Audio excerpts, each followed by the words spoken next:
Welcome to today's Psych with Sigmund, where we're going to explore the fascinating world of emotional regulation. This concept is at the heart of understanding how we manage our emotions, and it has a profound impact on our mental health, relationships, and overall well-being. So, what is emotional regulation? Simply put, it's the ability to recognize, understand, and manage our emotional responses to various situations. It's about being able to calm ourselves down when we're feeling anxious or angry, and to lift ourselves up when we're feeling sad or depressed. Emotional regulation is essential for maintaining healthy relationships, achieving our goals, and living a happy and fulfilling life. But where did this concept come from? The study of emotional regulation has its roots in psychology, dating back to the early 20th century. One of the key figures in this field was Peter Salovey, who introduced the concept of emotional intelligence in the 1990s. Since then, researchers have made significant progress in understanding how we regulate our emotions and what factors influence this process. From a theoretical perspective, emotional regulation is closely tied to several major psychological theories. One of these is the cognitive behavioral theory, which suggests that our thoughts, feelings, and behaviors are all interconnected. According to this theory, our emotional responses are influenced by our perceptions and interpretations of events, and by learning new skills and strategies, we can change our emotional patterns. Another important theory is the psychodynamic theory, which emphasizes the role of unconscious processes in shaping our emotions and behaviors. This theory suggests that our early experiences and relationships with caregivers influence our emotional development, and that unresolved conflicts and unmet needs can contribute to emotional dysregulation. Research has also shed light on the neural mechanisms underlying emotional regulation.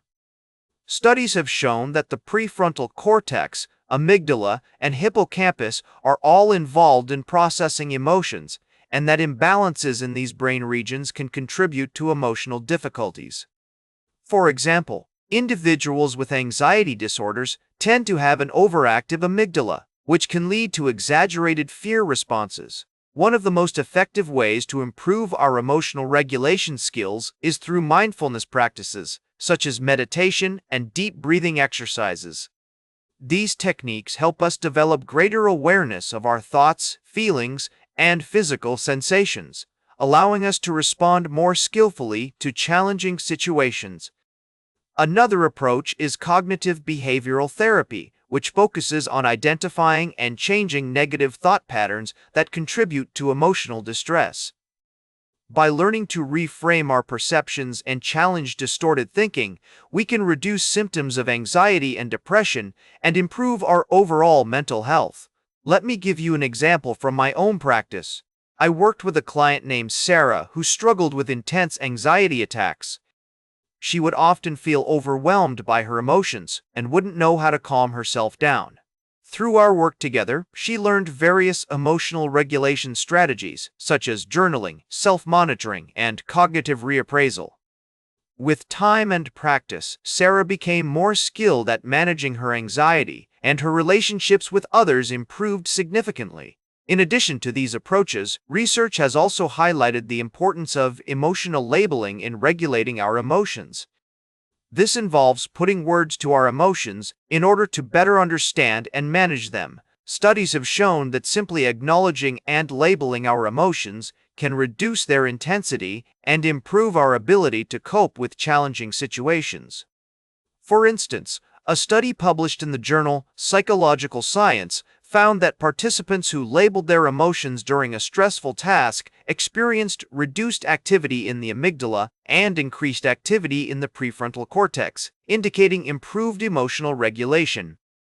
This strategy can be particularly useful in situations where we feel overwhelmed or uncertain about how to respond. In conclusion, emotional regulation is a vital psychological concept that affects every aspect of our lives. By understanding how to manage our emotions effectively, we can improve our mental health, build stronger relationships, and increase our overall well-being. As my experience with clients has shown me, developing emotional regulation skills takes time, patience, and practice, but it's definitely worth the effort. It's essential to recognize that emotional regulation is not about suppressing or avoiding our emotions, but rather about learning to navigate them in a more adaptive way. By acknowledging and accepting our emotions, we can develop a greater sense of self-awareness, which is critical for effective emotional regulation. By advancing our understanding of this concept, we can develop more effective interventions and therapies to help individuals manage their emotions and improve their overall quality of life. Remember to like, share, and subscribe, and until next time, may your ego find balance between pleasure and reality.